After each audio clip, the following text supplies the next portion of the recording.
This is J. Krishnamurti's first talk with students in Ojai, California, 1966.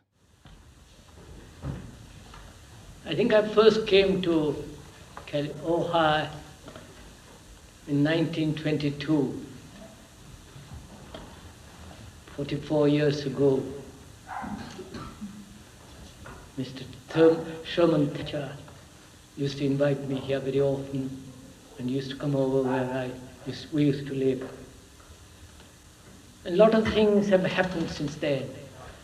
Not only has this school grown enormously out of all recognition.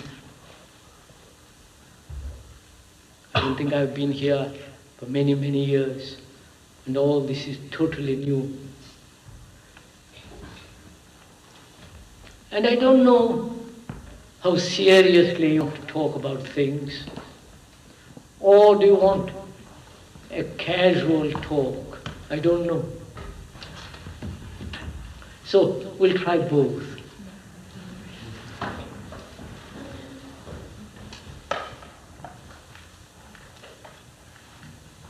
I've been to many parts of the world, except behind the Iron Curtain, South America and all over the different places. And I've talked to a great many people, boys and girls all over the world. And it seems to me,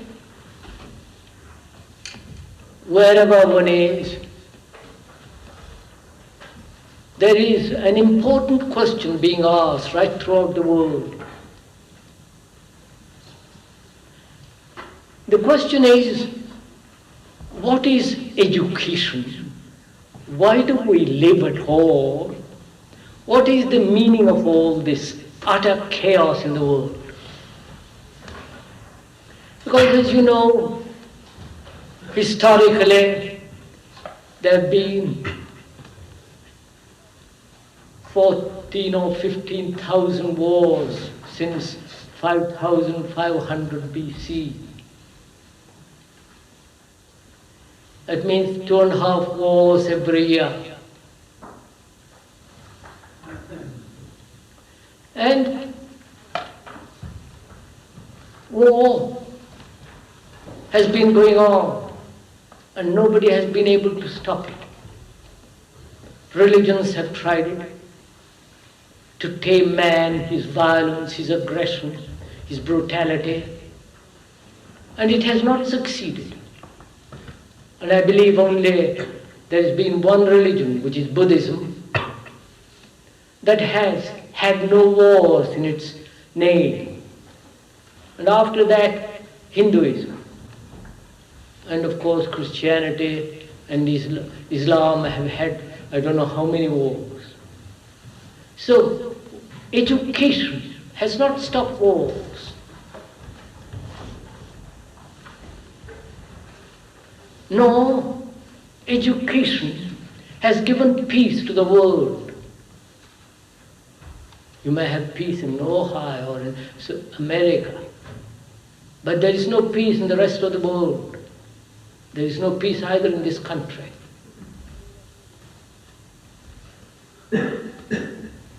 Whole of Asia has not enough food.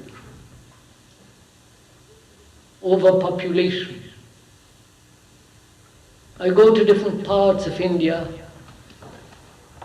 to the villages and so on, and there you notice enormous poverty. Poverty which is really crushing, destructive. And they're extraordinarily happy, gay. They work all day long in a burning sun, in fields that produce hardly anything. And in the evening, you see them with a flute, dancing, completely oblivious of their hard life. Probably they have, 1 meal a day, full 1 meal a day, I doubt even that. And they don't revolt because they have not enough energy. Even if they did revolt, what? Because there's such enormous population. Communism in Russia and in China, as one sees it, hasn't solved the problem either. Nor socialism. They have tried all these methods. And in India and in Asia, certain parts of Asia, they have had dictatorship, not in India, and democratic rule, but it hasn't produced enough food.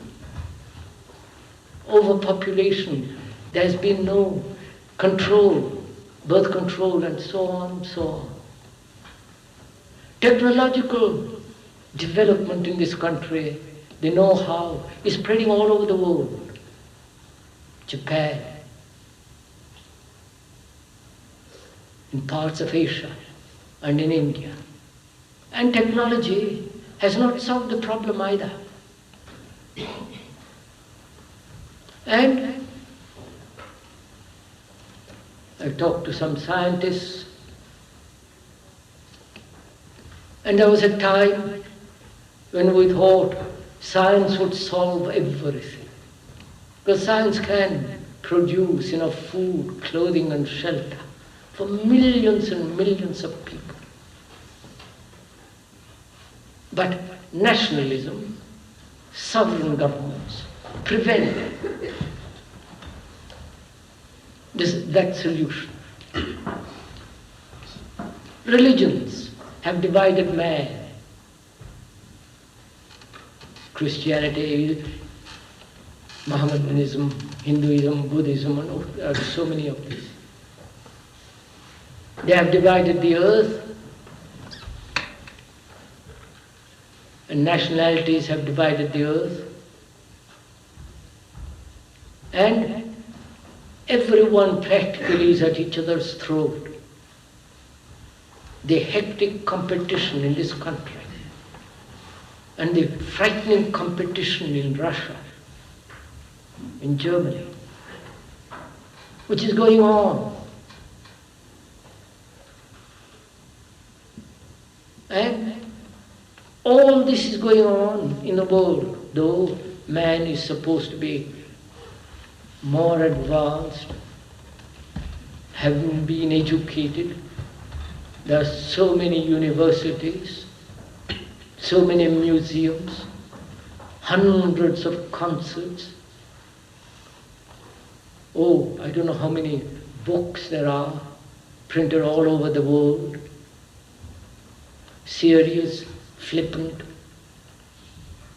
I personally read only detectives occasionally and nothing else.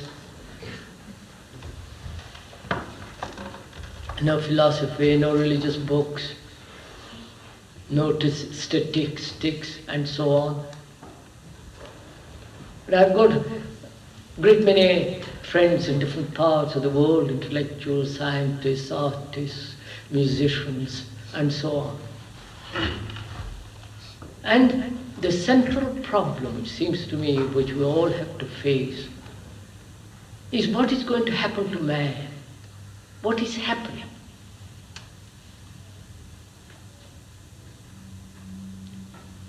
Man is becoming more and more obedient. Society being organized, state, is becoming more and more strong. Propaganda is something horrible. One can be convinced through propaganda of anything. Religions have done that throughout the world. 2,000 years of Christian propaganda, 10,000 years of propaganda of the Hindus and the Buddhists and so on. So man is becoming more and more obedient because he's seeking security. He wants to be safe, comfortable, assured of his job, of his position, of his house, of his family, of his job, and so on, so on.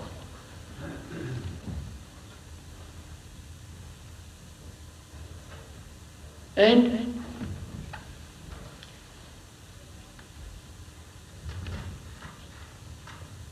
one asks, not only in this country, because we have recently spoken of the new social research in New York and in Harvard and so on, one asks, what is it all about? Why do we are educated at all? What's the point of it all? Just to go to the office for the next 40 years, of to get a job,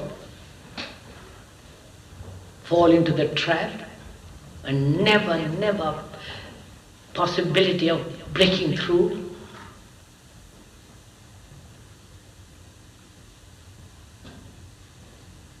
Getting a technological knowledge and then functioning in that groove for the rest of one's life.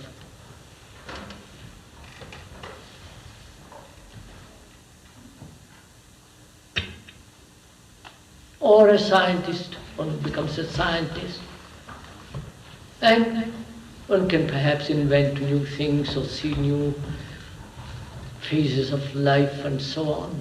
But even the scientists are beginning to kind of beginning to despair.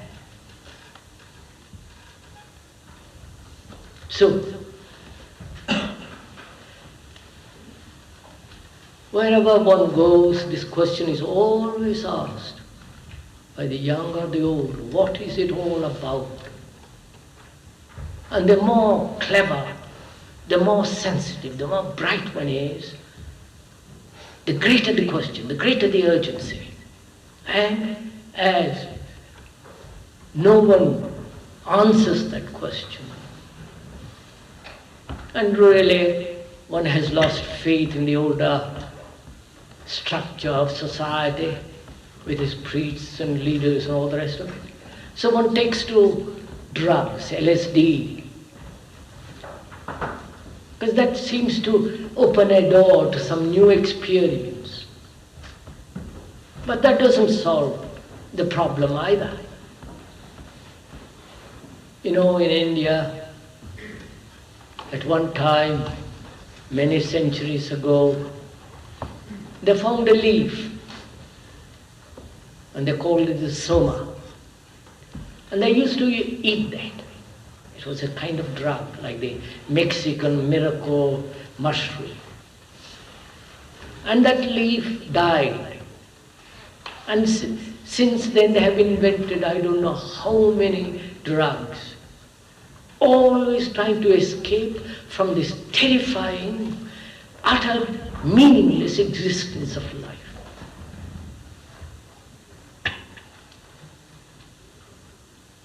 And in this country now, the LSD, of which probably some of you know, is the fashion, the rage. We met several people in New York who were very prominent leaders in that direction. And they seem to think that's going to solve the whole problem of life. There's going to be peace in the world. There's going to be no race riots, no wars. Obviously one can see that. Why? Because when you take all these drugs, you lose greater and greater energy. You become more and more lethargic, dull, stupid. And naturally you don't want to fight anybody. And that's what is happening. The more clever one is, the more alert, sensitive, demanding. And there's no answer. Religions haven't answered it. Science hasn't answered it. Technology, of course, cannot possibly answer it.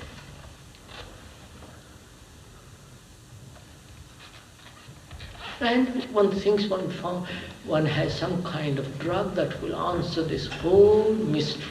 Of course, it's not going to answer it either. So, what is it all about? Not only in this country, where there is immense prosperity, which is very self-centered.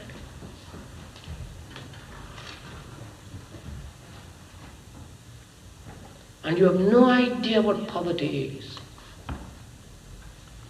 We've been all through it in India. When we were young, famine, hardly anything to eat. And they have, because of the climate, because of certain faith, certain urgency, they accept life.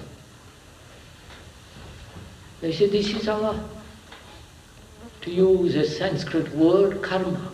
This is our, we can't do anything about it. And with that belief, they live and die and propagate few children or many children. And here, as in Europe, there is extraordinary prosperity. I cannot tell you what it does to one when you come from the East. What a shock it is to see that everybody is clothed, fed, bathed, has a house. It doesn't matter if you're in the slums.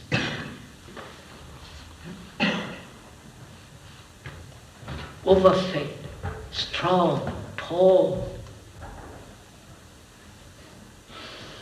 Whole of Asia is undernourished. They're small people, but with very good brains. Especially from India, there's a class of people that are fast disappearing called the Browns. My father used to belong to that. They cultivated the brain and had marvelous capacity to discuss, to argue, study philosophy. They were the really bright people who laid the foundation of Hinduism.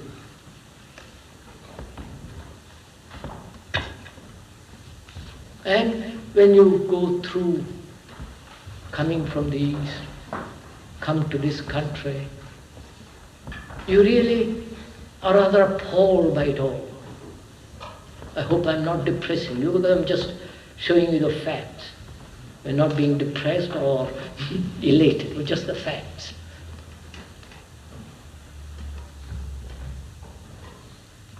And when one grows up, one is caught in this machine, in this trap, and you soon get married, children, responsibility, and there you are happy.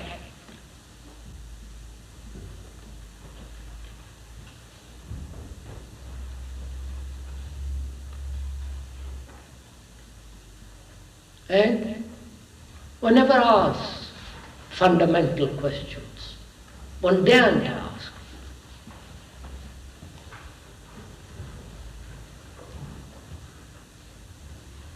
Because one hasn't the time, nor the inclination, nor the intelligence to find out. When having asked fundamental questions, we haven't the energy to answer it. Fundamental questions, not intellectual questions. That is very easy. Anybody can ask intellectual questions. But fundamental questions, what is it all about? What does death mean? What does living mean? What does love mean? Is there such thing as man has sought after for millennia, which is there a thing called God?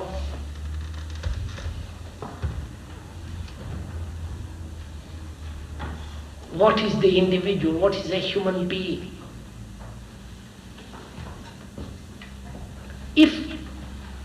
I feel if these questions are not answered, Not by professors, not by philosophers, not by theologians, or the priests and all those people, but answered by each human being. Then society, of which each human being is, soon becomes rotten, becomes utterly superficial, as it is taking place in the world.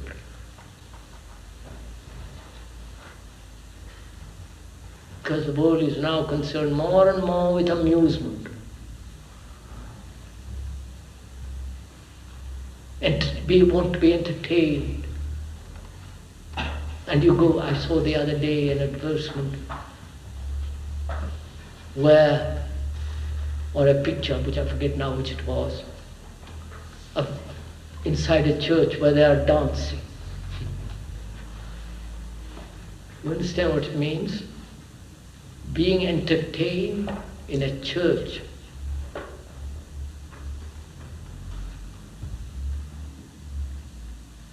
I don't think you see the import of that, the importance of that.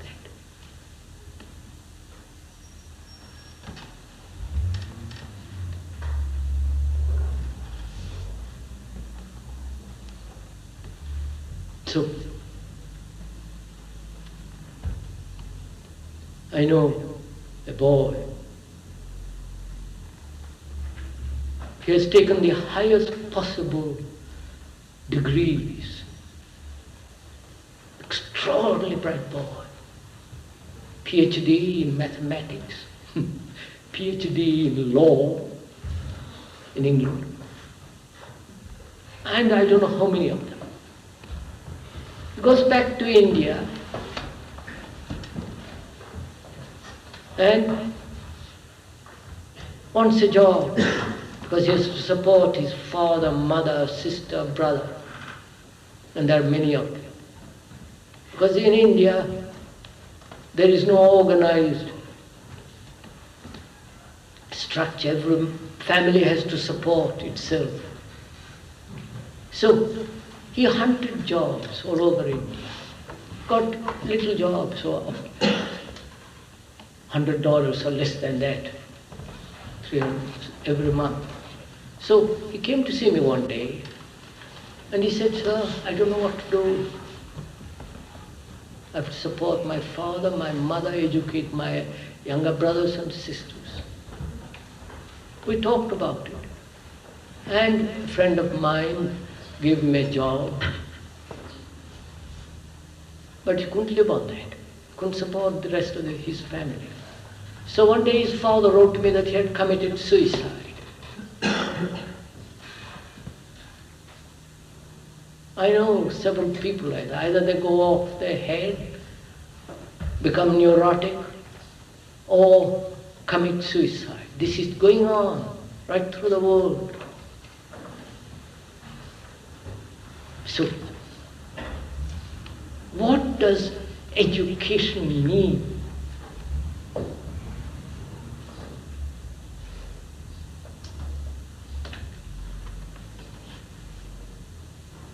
Is it just to get through some exams, learn a technology, become a PhD, and the PhDs have their way of life, or the businessman their way of life, and so on and so on. So it seems to me, unless as human beings we answer this question,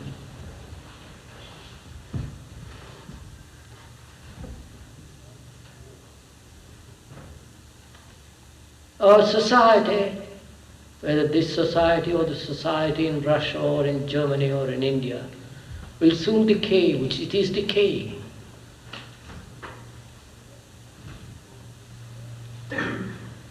Unless one sees the totality of existence.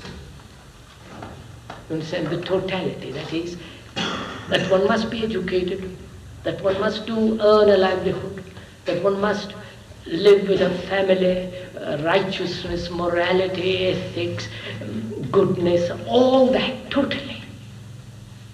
Now not just take fragmentary parts of this whole existence.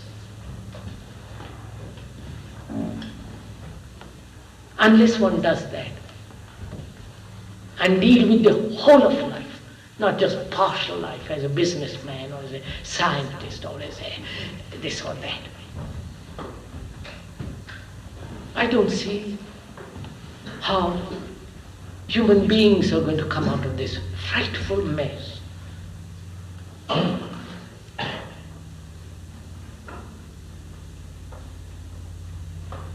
Because nowadays, nobody believes in anything. I'm not advocating that one should. In nothing.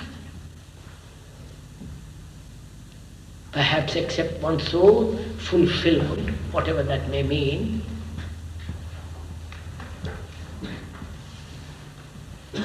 Getting a job in this hectic competition and holding on to it.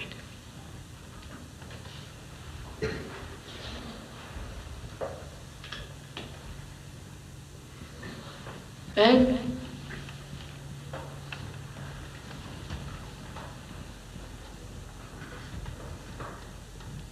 if you observe right through the world, nobody is happy about it all either.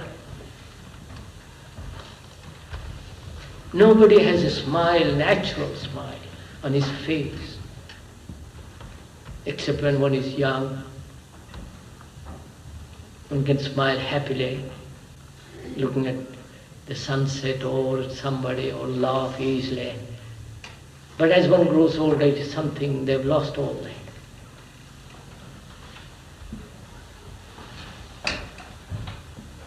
So is it possible for human beings, that is you and me,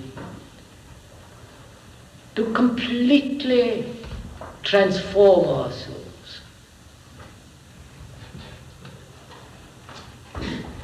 Transform not according to any particular pattern. You know, revolutions, French and Russian and all the rest, all these revolutions, they revolted against a pattern and established another pattern.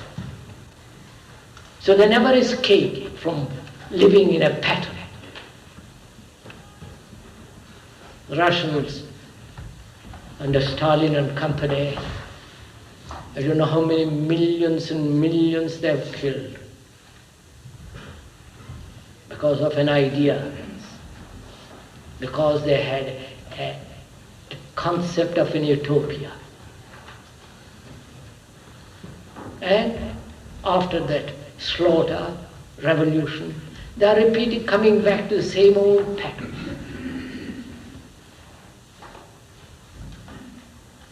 Competition, aggressiveness, acquisitiveness, and all the rest of the circus that the old capitalist societies have cultivated for centuries.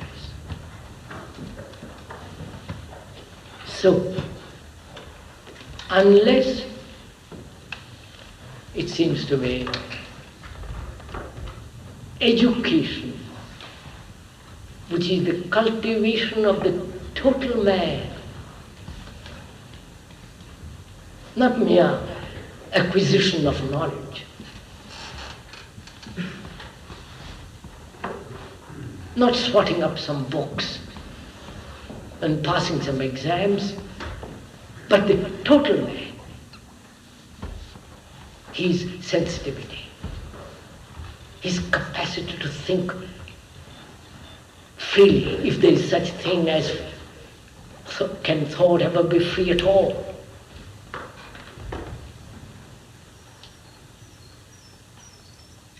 To do what is right, irrespective of what society thinks. To have enough vitality, energy, to pursue something which is true.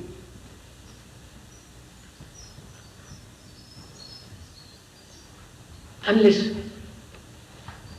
few or many in a community that does this, That community, as all as history has shown, will soon wither away.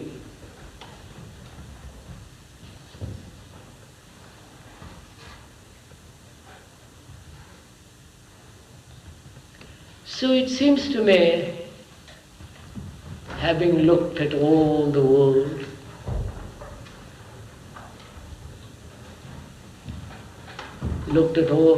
concerned with the problems of India, Europe, and this country, seeing the appalling divisions, racial hatreds, the butchery that's going on, unless politically,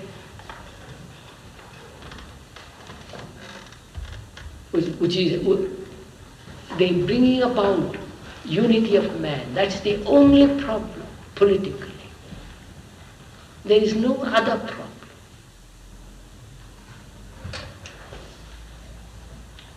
Because we're all the same, whether we live in China, Russia, America or India or in Europe or here. We're all the same problems.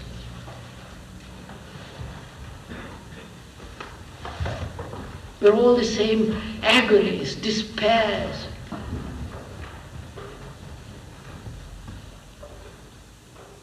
Unless all the national barriers, religious divisions disappear completely, we shall be at each other's throats. And there won't be any peace in the world. And it's only when there is peace you can love somebody.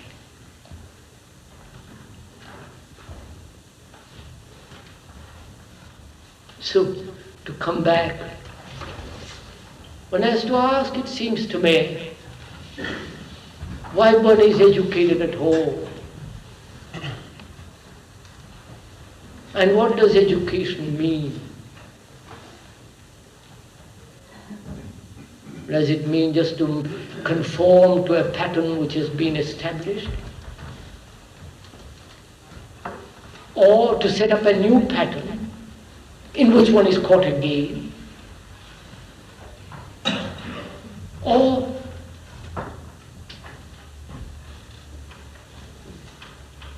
can man be educated to be free of patterns?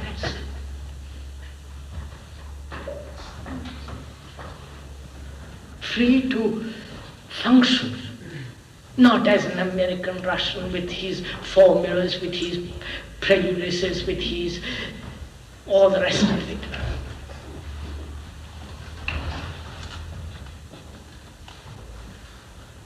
Again, if we don't, we'll only bring more confusion, more chaos in the world. If that is meant to be, that's the way of life. If war is the way of life, if this confusion is the way of life, all right.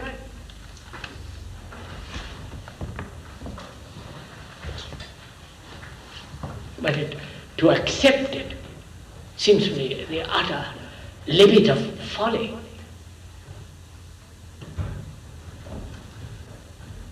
And can one break away from it?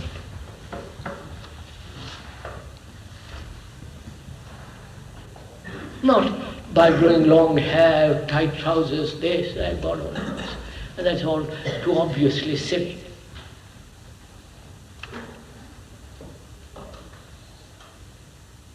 But to break away from the whole structure that become a new human being. And that to bring about a different state of mind, that is a tremendous affair. That's not the occasion now to go into it. They have tried that in the East, especially through meditation, through Zen, through various forms of compulsive disciplines. But they haven't brought about a mutation of the mind.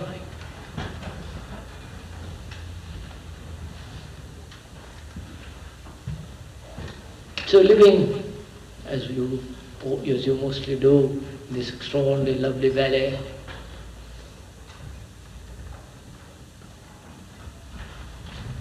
Seeing the beauty of the hills of an evening and the utter stillness in the night.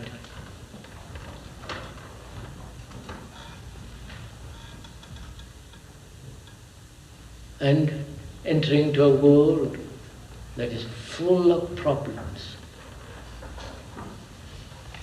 not only economic, social, but much deeper problems. Man's relationship to man.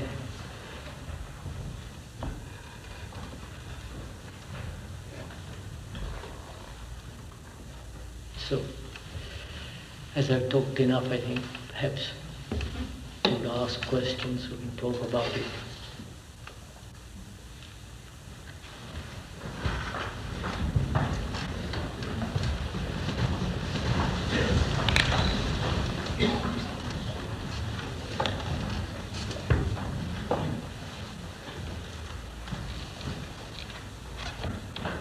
He said to become a totally new human being. Can you kind of define that statement?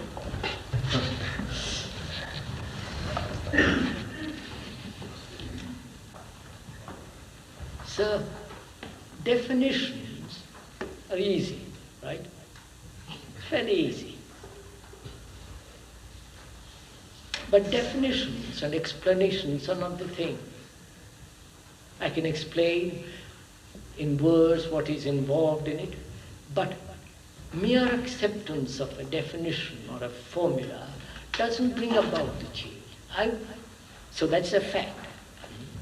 The word is not the thing, right? The word table is not the table. Now,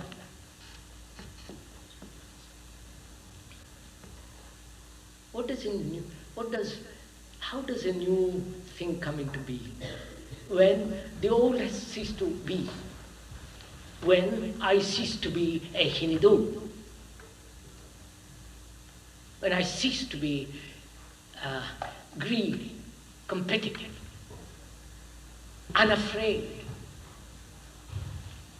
When security isn't all my goal. When totally indifferent to what propaganda says. Then out of that clarity comes a different state of mind altogether.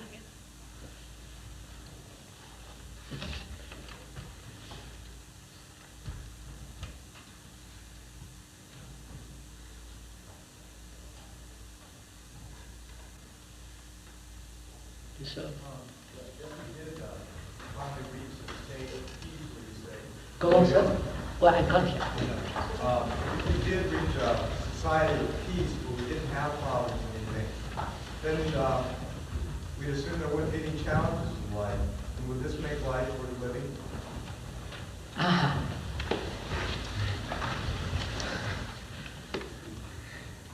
I don't know if I understood it rightly. You're saying if there is peace in the world, there will be no challenge. And would life go worth living there? Is that the question, sir? Well, it's a state of peace, no prejudice, no starvation. I see, no yes. war. Yes. Yes, that's what yes.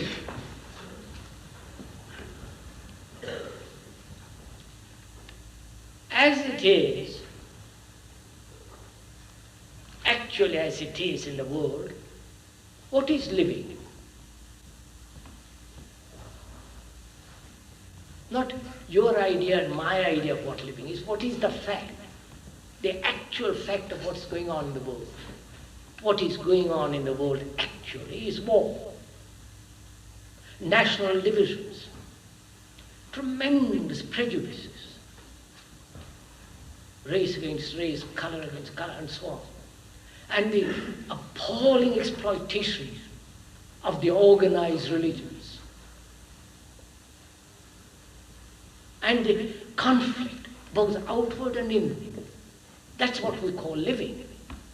And in that living, in that field, there are a great many challenges. And those challenges precipitate actions which are more competitive, more aggressive, more despairing. These are all facts. And is it possible to understand this whole structure and go beyond it, transcend it, and have peace? And if there is peace, why should you have challenges? A man who sees things very clearly, why should he have challenge? Because his clarity itself denies every challenge.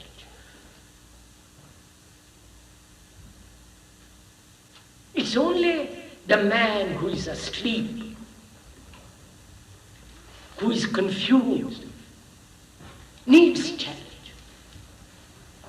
And his response is according to his sleepiness,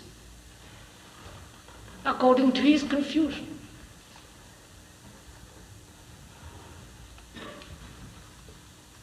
So when you live rightly in codes, that one has to go into very, very deeply, then why should you have challenge of any kind? Because you're alive. You're not confused. Then you're beyond all challenges.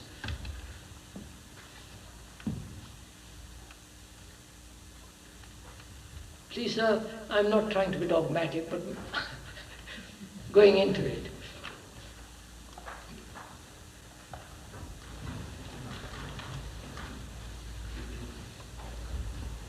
You said that everybody should break out of any pattern and not have any established pattern that they feel they have to follow or should follow. Do you think if everybody did this, do you think there's some sort of natural order that would keep us from coming into conflict with each other even then? Yes, sir. To break out of a pattern, one must understand first the pattern. You can't just break out of it. One must know what the pattern in which one is caught. The whole structure of this pattern, so-called capitalist, communist, socialist, or the religious, whatever it is, the pattern. And the pattern is oneself.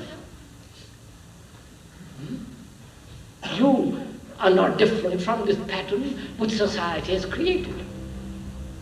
You're part of that pattern. And without understanding completely the whole pattern, how you can't escape from it.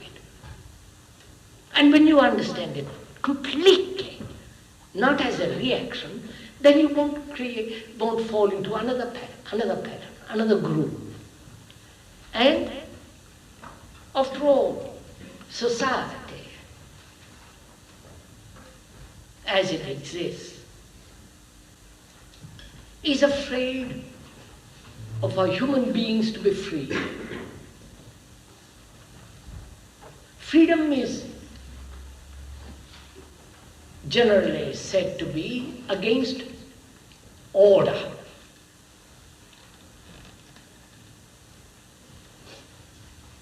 Society demands order at any price. And the order is always within the pattern.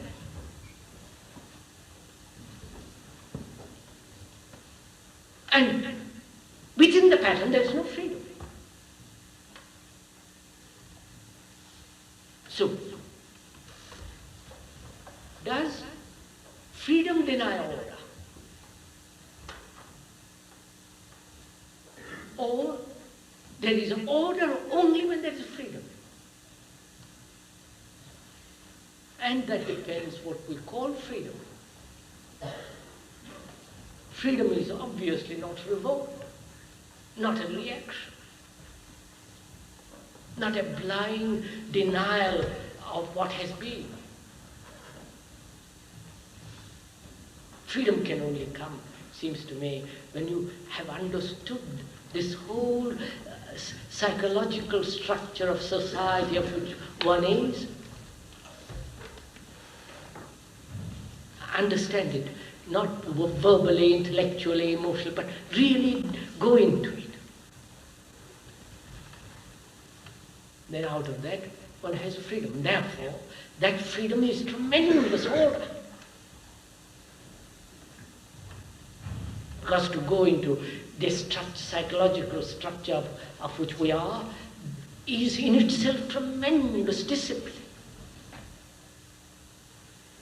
And discipline not imposed by authority, by somebody as the society, as the professor, as the parent, or as the, and so on, but order can only exist when there is the understanding of the social structure of which we are, and the very understanding of it is the discipline. And where there is freedom, there is order. Sorry.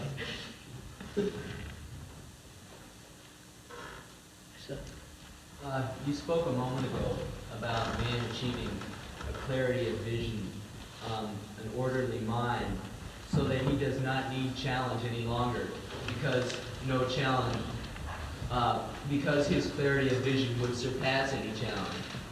It seems to me that the only way a man could achieve this state of clarity of vision is to achieve perfection. All right. I wonder what we mean by that word perfection. Perfection implies generally, isn't it? Perfect, and the perfection is a goal, and that perfection is already preconceived. You must know what that perfection is, right? Can you know already what that perfection is when one is imperfect?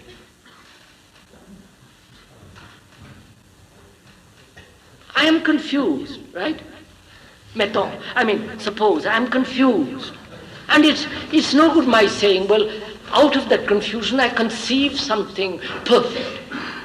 It's born out of confusion. Therefore, the thing which I have conceived is still confused. And the thing will cease to be confused when I am not confused, when I can think clearly about every thing. See its values, its relationship to another, because every problem is interrelated. So my first responsibility is not the perfection, but rather to realize, become aware of my confusion, and see if I can't do something about it.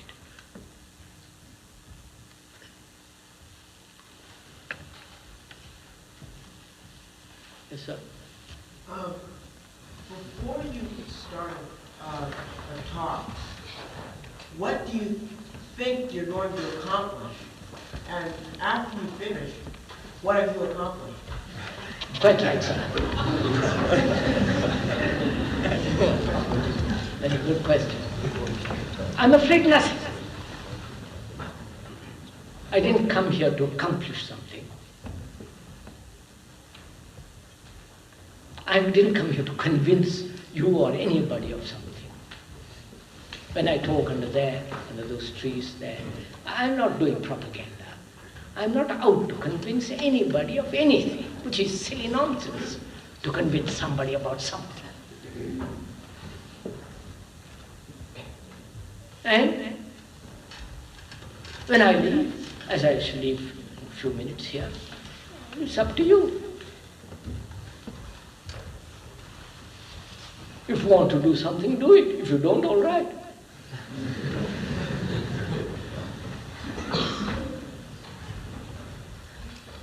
I'm not a propagandist, for God's sake. I have a horror of all that.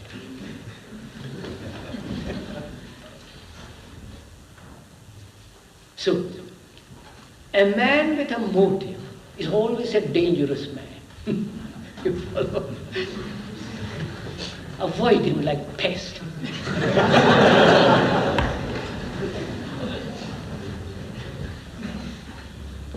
So somebody has to, there are too many people, I don't know. He was first before you three, sir. If one accepts, May I take my coat off? if one can accept the totality, then does one have to also accept evil as being necessary if there's to be good, or war to have peace? So it's not a question of accepting totality. You can't, and you don't have to accept this marvelous view when you look. You don't have to accept it, it's there. Only you have to look. Right? Now, what place, when you look there, it has ugliness? There is this extraordinary beauty. And you see this whole of it. And you say, where is the ugliness in that? You follow, sir? Well, I was thinking, if you, just to see that that is beautiful. No. You see the whole of it. See the trees, the village, the smoke, the roofs, the people, the competition, the ugliness, the lying, the cheating, the deception, the anxiety. You see the whole of the hills and the man and man's relationship, right? You see that and you say, and then you ask, where is evil in this? Evil is there, right? Because the evil is destruction of man, or the animal. Destruction, violence, aggression. You see, it is there. What relationship is that to the whole? Unless one understands the whole, merely to tackle that particular aggression has no meaning.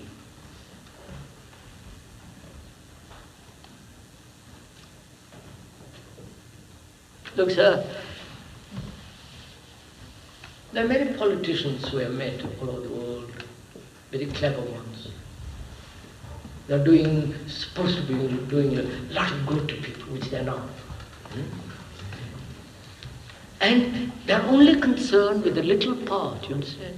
A little country, a little party, little the whip, the lobby and so on.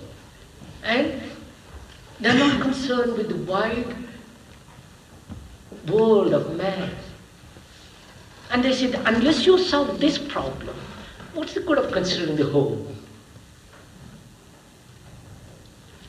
And unless you see the whole and relate the particular to the whole, the particular has no meaning.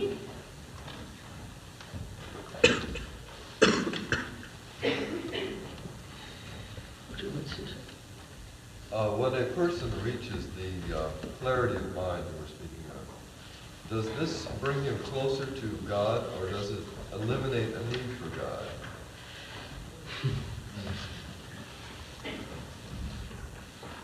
So first of all, that word is heavily loaded, right? Everybody uses the word. The politicians, right? Hitler, Mussolini, the Pope, everybody uses that word. And everybody says, my God and your God. Right? The Christian God, the Hindu God, the Muslim God, the Buddhists have no God, but they have their own concept of what they think is the highest, and so on and so on. Now,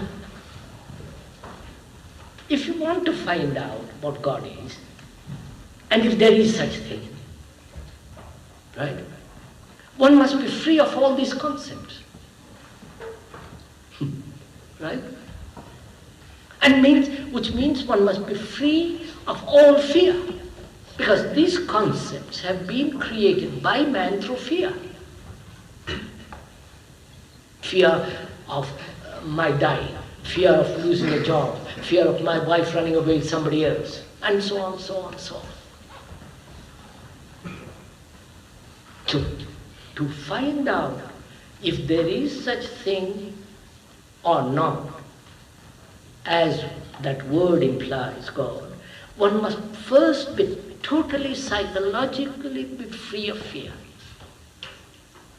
Then your mind can look.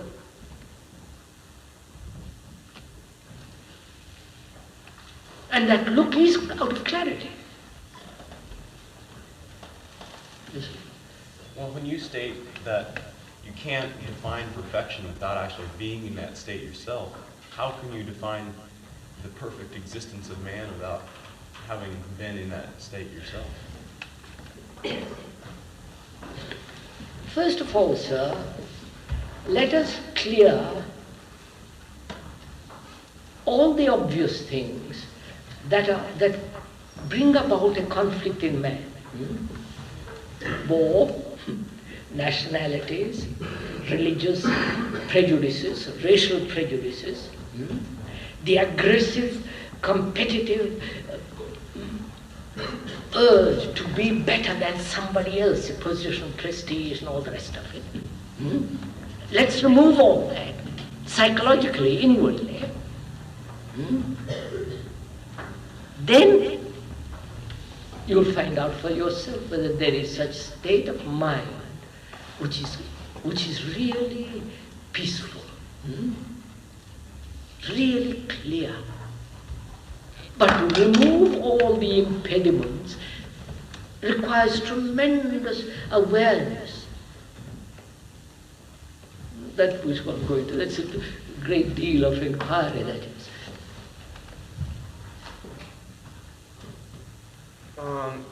If you take two people who have reached the state of clarity, so to speak, will they each believe in their own individual idea, and if so, what about conflict?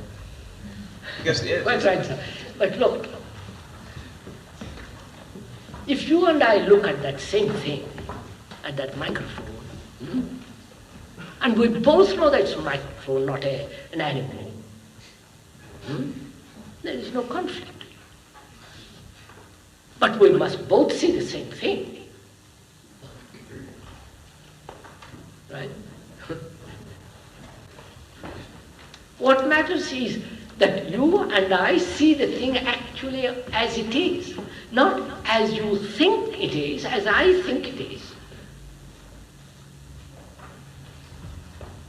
Then you and I are not in conflict. But if you think there is God and I don't think there is God, then we are at each other's throat.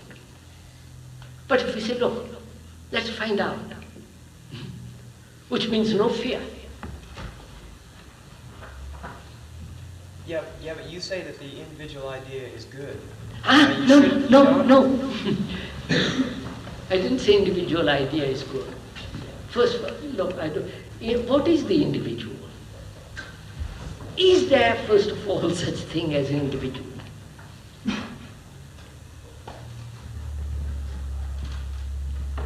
What is an individual? What am I? All the prejudices, the family superstitions, you follow religious conditioning and economic conditioning, climatic, food, clothes, education, the social structure in which there is the religious, economic, cultural framework, in that I have been brought up and you have been brought up. And that we call the individual. But really we are the whole of that conditioning. In Russia, they don't believe in God, some of them at least. They've been told, dinned into them, that there is no God, don't be charged. And they're rather ashamed being a children, say there is no God. Here we have been brought up to believe in God. But if both of us see to it that we are not afraid, then we can both inquire, examine, go into it.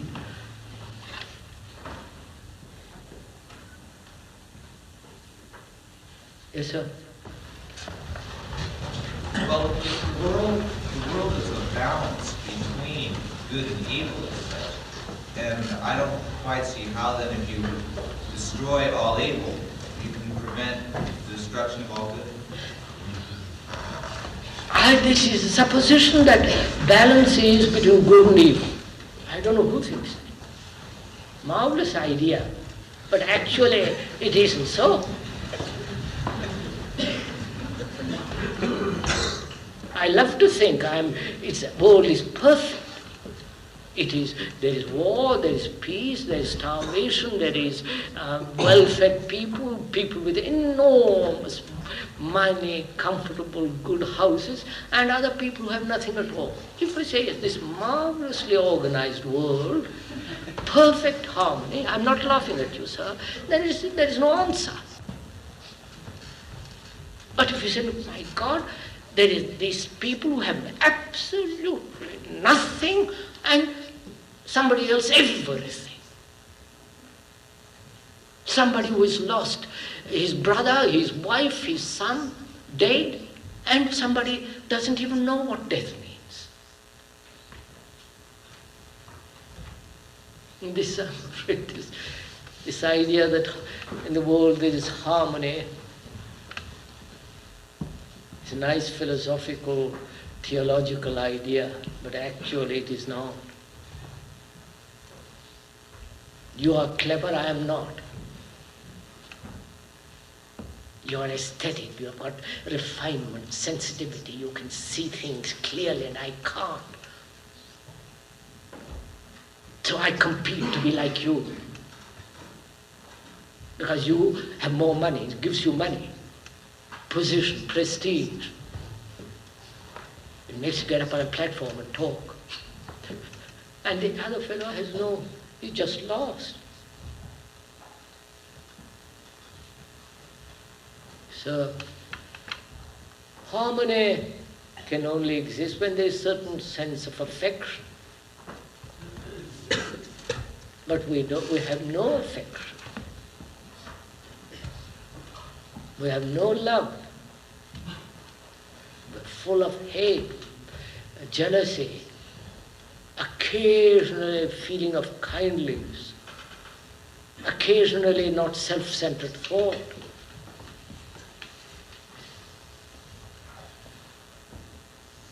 But that's a tremendous problem to go into. Perhaps it's not the occasion for that. Yes, sir? I think perhaps this next question should be the last one out of consideration. Whatever you like, sir. In order to break out of these patterns, in order to escape from the technological grooves and all the other evils that you spoke of, you say that it is possible to do it by understanding it. Is it also possible to do it, once you've understood it, by trying to change the things themselves, or does one only understand it? So I think one has to understand the word, the meaning of that word understand. I don't know if, what do we mean by understand? When I say, yes, I've understood something. It's very clear. What does it mean? It is not an intellectual clarity, right? It isn't a mental clarity, nor an emotional, enthusiastic acceptance of something which I don't quite comprehend. So when we use that word, we mean a total comprehension. It's neither intellectual, nor emotional, nor sentimental, nor theoretical. You follow? It's that something that you see the thing quickly, immediately. And the immediacy of seeing is the immediacy of action.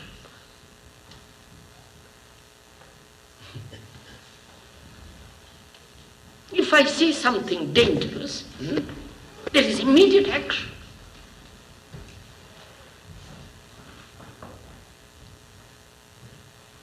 And out of that understanding, you not only change, there is not only psychological change inwardly, but change in relationship with another.